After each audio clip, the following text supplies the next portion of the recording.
Welcome back to CEC Gurukul. मैं हूं संजय अग्रवाल और आज हम बात कर रहे हैं जेंडर इक्वालिटी एंड मीडिया के बारे में। हमने अभी तक बात की कि जेंडर क्या होता है, स्टीरियोटाइप्स क्या होते हैं, किस तरह से स्टीरियोटाइप क्रिएशन से जेंडर इनइक्वालिटी जो है वो होती है। अब हम बात करेंगे कि मीडिया में किस तरह से जेंडर सेंसिटिव कंटेंट यानी प्रोग्राम्स क्रिएट किए जा सकते हैं। जब हम बात कर रहे हैं मीडिया की, आज हम बात कर रहे हैं ऑडियो विजुअल मीडिया की, जिसमें फिल्म्स और टीवी सीरियल्स, इनकी हम खास तौर से बात कर रहे हैं। वैसे ये गाइडलाइंस हर तरह के मीडिया के लिए सही बैठती हैं। लगभग 3 साल पहले दूरदर्शन ने, जो कि भारत का पब्लिक सर्विस ब्रॉडकास्टर है, उन्होंने गाइडलाइंस बनाई जेंडर सेंसिटिव प्रोग्रामिंग की। तब मैं वहीं पर था और हमने यूनिसेफ के साथ मिलकर ये गाइडलाइंस बनाई। सबसे बड़ी बात है कि भारत में क्या पूरे एशिया में इस तरह की कोई भी गाइडलाइंस किसी भी टीवी चैनल के लिए आज तक नहीं बनी। इसलिए एक बड़ा चैलेंज था कि जेंडर सेंसिटिव प्रोग्रामिंग कैसे की जाए ताकि प्रोग्रामिंग में किसी तरह का कोई अड़चन ना आए। कहीं ऐसा ना हो कि जेंडर सेंसिटिव प्रोग्रामिंग बनाने के चक्कर में हम प्रोड्यूसर्स की, राइटर्स की, उनकी जो सोचने की शक्ति है, जो इमेजिनेशन है, जो उनकी क्रिएटिविटी है, उसको हम किसी तरह से हैम्पर करें। तो इसलिए इस चैलेंज को पार पाते हुए जेंडर सेंसिटिव प्रोग्रामिंग की कुछ गाइडलाइंस बनाई गई। उसमें प्रिंसिपल्स कुछ निर्धारित किए गए, कुछ सिद्धांत निर्धारित किए गए कि कैसे जेंडर ट्रांसफॉर्मेटिव कंटेंट बनाया जा सकता है। जेंडर ट्रांसफॉर्मेटिव कंटेंट क्या होता है? जेंडर ट्रांसफॉर्मेटिव कंटेंट का मतलब है कि आपने कंटेंट को इस तरह से बनाया कि वो जो है दोनों ही जेंडर्स के लिए सही है, किसी को एक को प्रधान नहीं दिखाता है, किसी एक को पावरफुल नहीं दिखाता है। तो आपने जेंडर का ट्रांसफॉर्म किया इस तरह से कि जो स्टीरियोटाइप्स हैं उनको आपने ब्रेक किया। कैसे? आपने महिलाओं और पुरुषों को बराबर दिखाया और उनका बराबर का रिप्रेजेंटेशन किया। Promote equality and equal opportunities for main and women. आप जब कार्यक्रम बना रहे हैं तो उसमें आप महिलाओं के लिए और पुरुषों के लिए बराबरी दिखाएं और दिखाएं कि उनके लिए बराबर की अपॉर्चुनिटीज हैं। Ensure dignity of women and main in the portrayal, reporting and representation. कार्यक्रम चाहे महिलाओं के लिए हो, चाहे पुरुषों के लिए हो, चाहे पूरे परिवार के लिए हो, उसमें दोनों ही जेंडर्स को आप डिग्निफाइड तरीके से दिखाएं, इज्जतदार तरीके से दिखाएं, किसी भी एक जेंडर को नीचा ना दिखाएं। ये बहुत ही महत्वपूर्ण पक्ष है जब हम बात करते हैं जेंडर इक्वालिटी की, जेंडर ट्रांसफॉर्मेटिव कंटेंट की। देखिए, आपके कार्यक्रम या आपकी फिल्म हर उम्र के लोग देख रहे हैं। अगर आप उसमें किसी एक जेंडर को प्रधान दिखाते हैं, ज़्यादा पावरफुल दिखाते हैं, तो उससे जो बच्चे उस कार्यक्रम को देख रहे हैं उनका जो मासूम मन है, जो कि बहुत ज़्यादा असर लेता है फिल्मों का और टीवी सीरियल्स का। खास तौर से मैं बात कर रहा हूँ कार्टून नेटवर्क और इस तरह के जो और छोटे बच्चों के लिए चैनल्स हैं। वहाँ पर अगर आप दिखा रहे हैं बराबरी की बात, अगर दोनों को इज्जतदार तरीके से दिखा रहे हैं, तो आप वाकई सिर्फ जेंडर ट्रांसफॉर्मेटिव नहीं, सोसाइटी ट्रांसफॉर्मेटिव कंटेंट बना रहे हैं। क्योंकि आप बच्चों को बचपन से ये संस्कार दे रहे हैं कि महिलाएं और पुरुष दोनों बराबर हैं, दोनों को बराबर की इज्जत दी जानी चाहिए, उनको बराबर के मौके दिए जाने चाहिए, उनके पास बराबर के हक हैं। ये चीज़ शुरू से ही दिखाना चाहिए। प्रोग्राम्स जो भी आप बनाएं उसमें आप पितृत्व प्रधान कार्यक्रम ना बनाएं, आप उसमें मैस्कुलिनिटी को ज़्यादा रीइंफोर्स ना करें और जो फेमिनिन आइडियल्स हैं, एक्सपेक्टेशंस हैं, कैसे आप दिखा रहे हैं कि अगर एक महिला परेशानी में है तो वो पुरुष के पास गई और पुरुष के आपने मसल्स दिखाए और उसको बड़ा स्ट्रांग दिखाया। क्या उनके पास एक यही चारा है? क्या महिलाएं किसी तरह से अपनी सुरक्षा नहीं कर सकती हैं? क्या हम अपने कार्यक्रमों के माध्यम से ये नहीं दिखा सकते हैं कि महिलाओं को भी अपनी सुरक्षा के लिए तैयार रहना चाहिए और वो अपनी सुरक्षा कर सकती हैं? एक बात आप मान लीजिए, किसी भी तरह के काम को करने के लिए पहले मन में ये विश्वास होना ज़रूरी है कि हम ये कर सकते हैं। कितनी ही पीढ़ियों से हमने या हमारे समाज ने महिलाओं को यही बताया है कि वो कमज़ोर हैं, वो अबला हैं और उनकी सुरक्षा की जिम्मेदारी पुरुषों की है।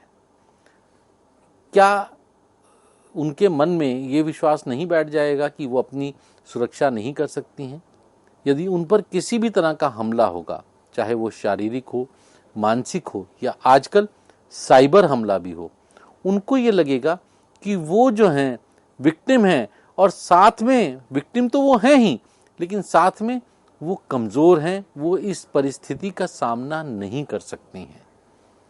क्या हम ये बात मानते हैं? क्या वाकई महिलाएं इतनी कमज़ोर और अबला हैं कि उन्हें पुरुषों पर निर्धारित या उन पर निर्भर रहना पड़े? बिल्कुल भी नहीं। आज महिलाओं ने ये साबित कर दिया है कि इस दुनिया का कोई ऐसा काम नहीं है जो महिलाएं नहीं कर सकती हैं, कोई ऐसी ऑर्गेनाइजेशन नहीं है जिसको वो हेड नहीं कर सकती हैं, कोई ऐसा रिसर्च नहीं है जो महिलाएं नहीं कर सकती हैं। Do not reinforce the patriarchal power relation of society where one gender is seen to be more powerful. ये क्या कहने हैं कि आप एक किसी जेंडर को, किसको? पुरुषों को, ये मत दिखाइए कि समाज में उनका ज़्यादा महत्व है, वो ज़्यादा पावरफुल हैं। कैसे? काम से पति घर आया तो उसके बाद सारा घर का काम जो है वो महिला ही करेगी।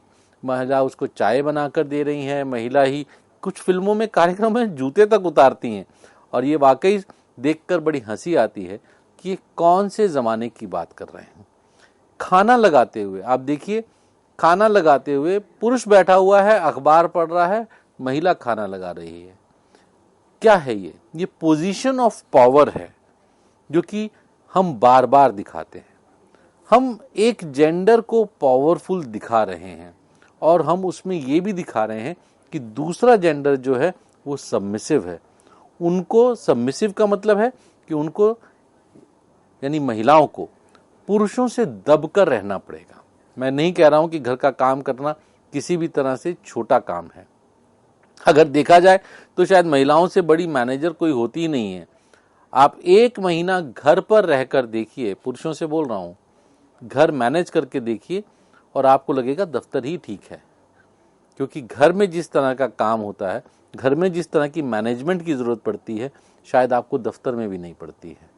जिस तरह की माइक्रो मैनेजमेंट महिलाएं करती हैं। इसीलिए जब महिलाओं ने घर को छोड़कर, यानी घर को छोड़कर मतलब जब महिलाओं ने ये तय किया कि वो भी बाहर निकल कर काम करेंगी, तो वो इतनी सक्सेसफुल हुई कि उनमें इनहेरेंट क्वालिटी है मैनेजमेंट की। लेकिन हमने बार बार उनसे ये कहकर, बार बार मीडिया इसके लिए बहुत रिस्पॉन्सिबल है जो महिलाओं और पुरुषों के बीच में असमानता है।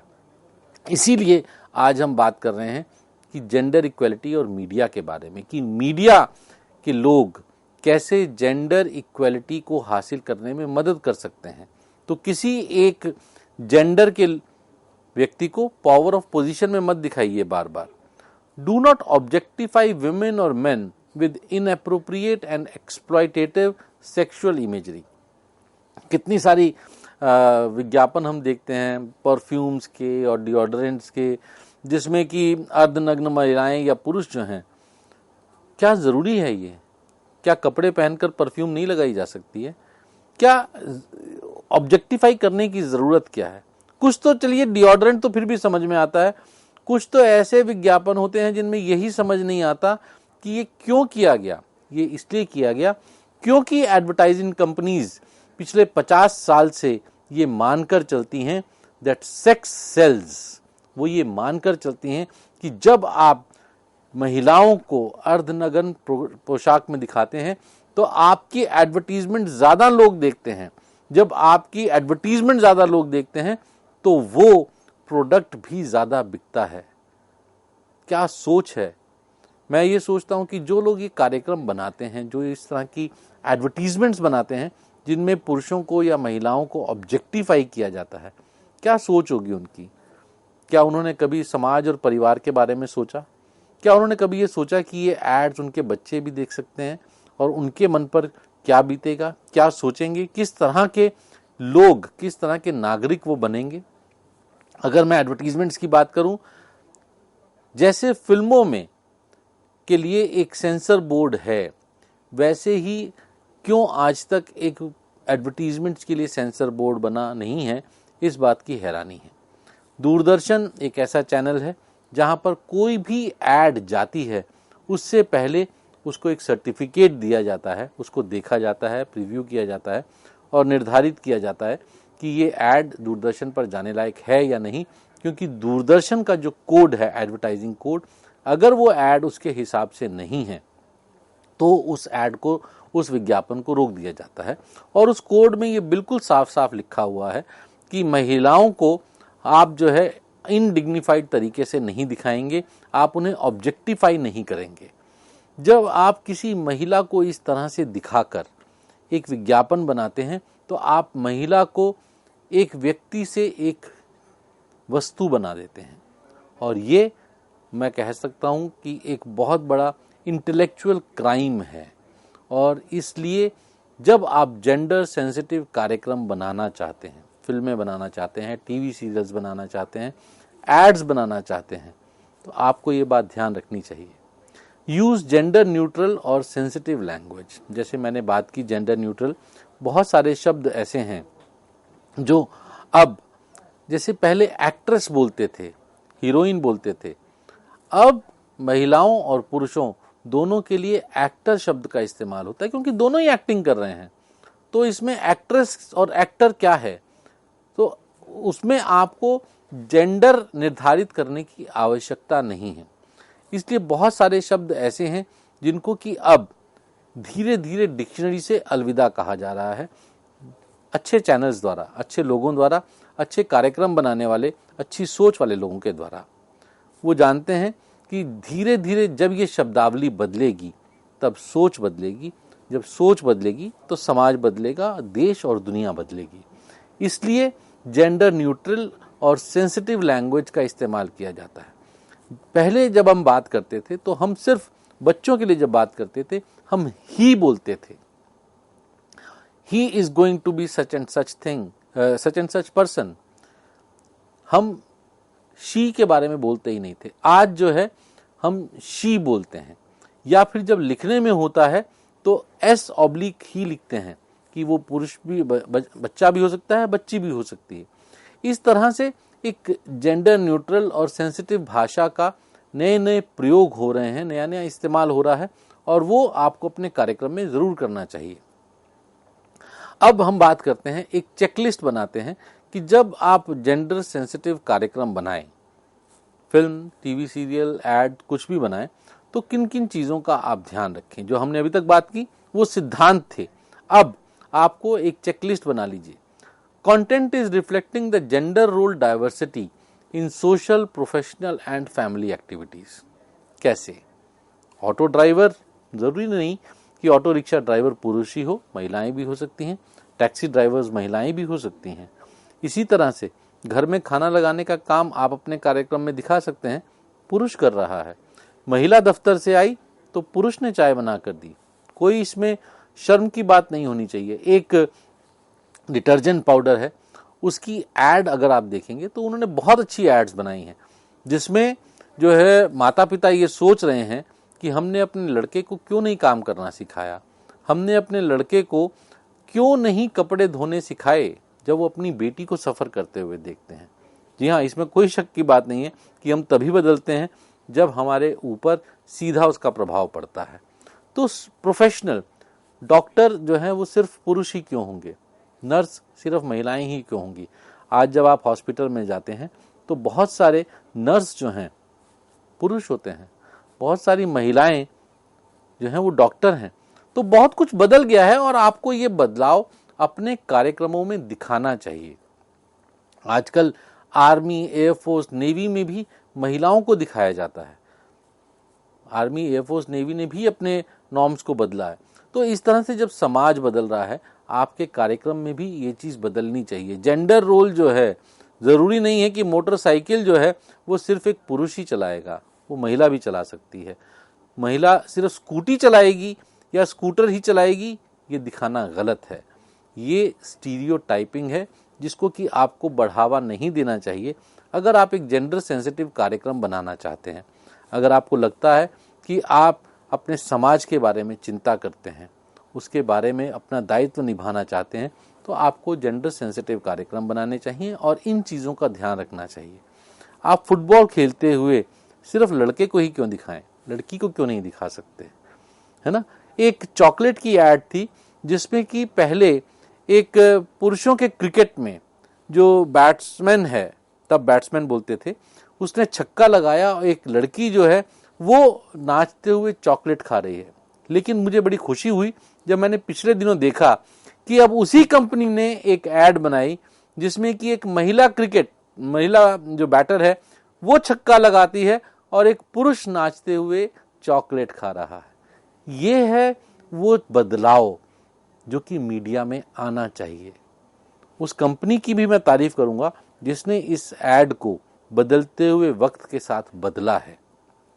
आपके पास जब भी, अगर आप एडवर्टाइजिंग एजेंसी में जा रहे हैं या एड्स लिख रहे हैं या आप कंटेंट राइटिंग कर रहे हैं, जब भी आप लिखें, आप ज़रूर इस बात का ध्यान रखें कि आपकी राइटिंग में जेंडर सेंसिटिविटी हो और स्टीरियोटाइपिंग ना हो। मैं बार बार इन दो शब्दों का इस्तेमाल इसलिए कर रहा हूं क्योंकि यही दो मूल शब्द हैं जिससे कि हम एक जेंडर इक्वल सोसाइटी का निर्माण कर सकते हैं मीडिया के माध्यम से। मीडिया का बहुत बड़ा रोल है और आपको इसके बारे में बहुत ही गंभीरता से ज़रूर सोचना चाहिए। तो आपका जो भी कंटेंट है उसमें जेंडर रोल जो है वो सोशल, प्रोफेशनल और फैमिली एक्टिविटीज़ में, छोटे बच्चे को अगर वो रात को उठ गया है तो पहले दिखाते थे सिर्फ माएँ उठकर उसको लोरी सुना रही हैं, उसको चुप करा रही हैं। आजकल दिखाया जाता है पुरुष भी उठ रहे हैं। अगर महिला और पुरुष दोनों को काम पर जाना है तो रात को उठने का काम सिर्फ महिला या माँ ही क्यों करे? क्या पिता का फर्ज नहीं है? क्या पिता स्टेक होल्डर नहीं है उसमें? तो क्यों नहीं वो अपना दायित्व निभाएंगे? पिता ज्यादा थक जाते हैं और माँ कम थकती है दफ्तर में, क्या आप ये नहीं दिखा रहे हैं?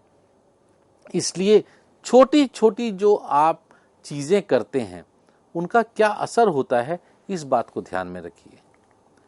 Behavior and images are challenging gender perceptions and myths।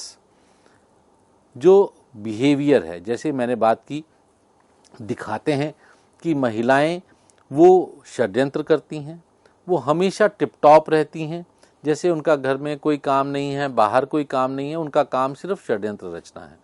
उससे यही बात जो लोग कार्यक्रम देख रहे हैं उनमें आता है, एक कि अमीर घर की महिलाओं के पास कोई काम नहीं होता, वो सिर्फ षड्यंत्र करती हैं। क्या उनके पास परिवार नहीं है? क्या उनके पास दिमाग नहीं है? क्या उनके पास दायित्व नहीं है?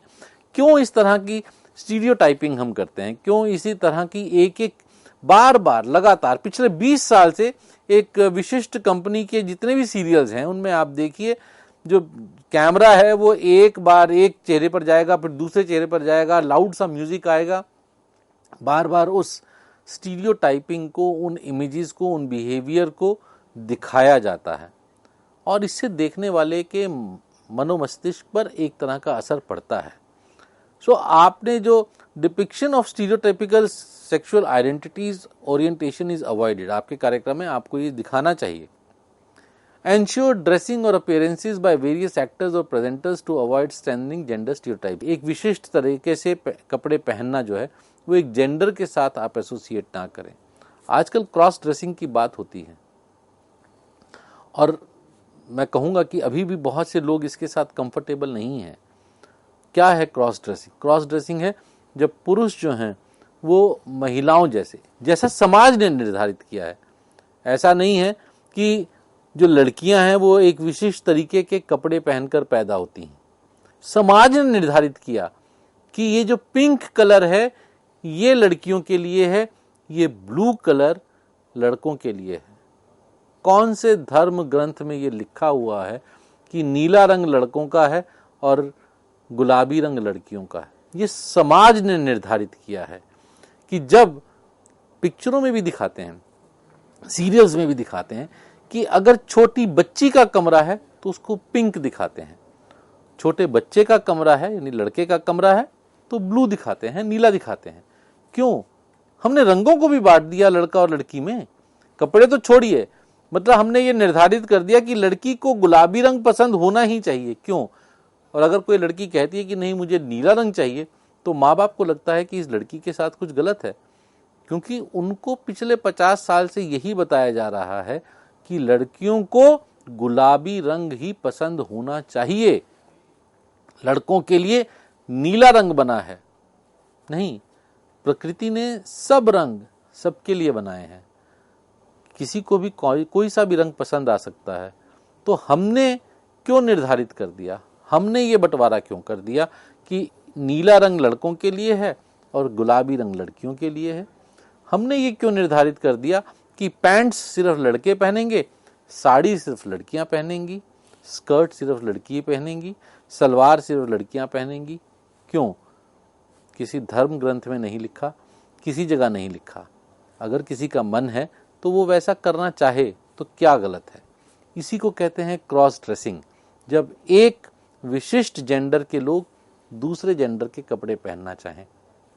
तो आप अगर ये दिखा रहे हैं तो उसको गलत मत दिखाइए, आप उस पर लोगों को हंसते हुए मत दिखाइए।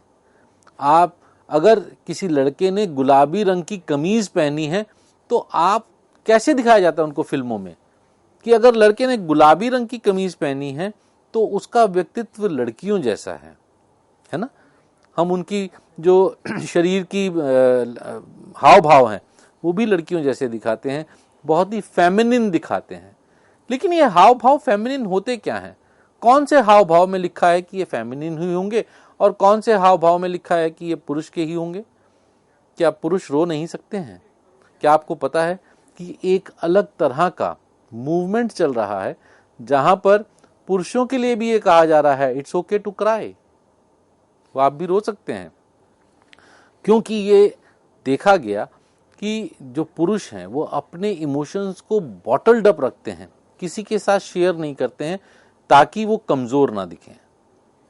अगर घर में मौत भी हो गई है तो पुरुषों को रोता हुआ नहीं दिखाते हैं, स्टोन फेस दिखाएंगे लेकिन रोता हुआ नहीं दिखाएंगे। क्यों नहीं?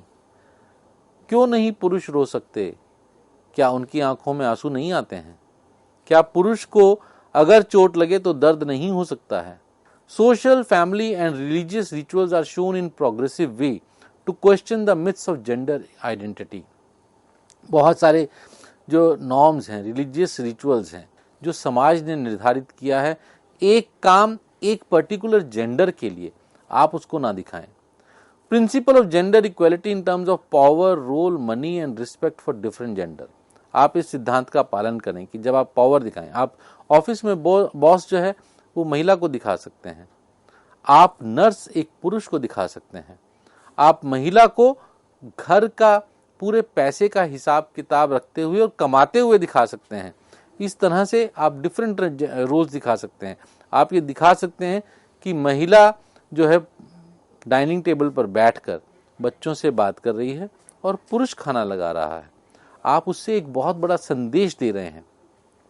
कितनी ही समस्याएं परिवारों में होती हैं जब नई नई शादी होती है, क्योंकि जो पुरुष है उसको कभी उसके परिवार में ये नहीं बताया गया कि घर के काम करना उसकी भी जिम्मेदारी है। तो इस तरह से आप अपने कार्यक्रम के माध्यम से बहुत सारी चीजें कर सकते हैं। Gender sensitive language is used in script, dialogues and narration, हमने बात की। Portrayal and visualisation of male और female as sexual objects are avoided. Objectify उसको नहीं किया जाए, मेल या फीमेल को। स्वामी विवेकानंद ने कहा था, there is no chance of the welfare of the world unless the condition of women is improved. It is not possible for a bird to fly on one wing. इस समाज का, इस दुनिया का भला तब तक नहीं हो सकता है जब तक कि महिलाओं की स्थिति नहीं बेहतर होगी, क्योंकि एक पक्षी को उड़ने के लिए दोनों पंखों की जरूरत होती है, सिर्फ एक पंख से नहीं उड़ सकता है। तो इस समाज के अगर दो पहिए हैं, महिला और पुरुष, तो दोनों को बराबर चलना होगा।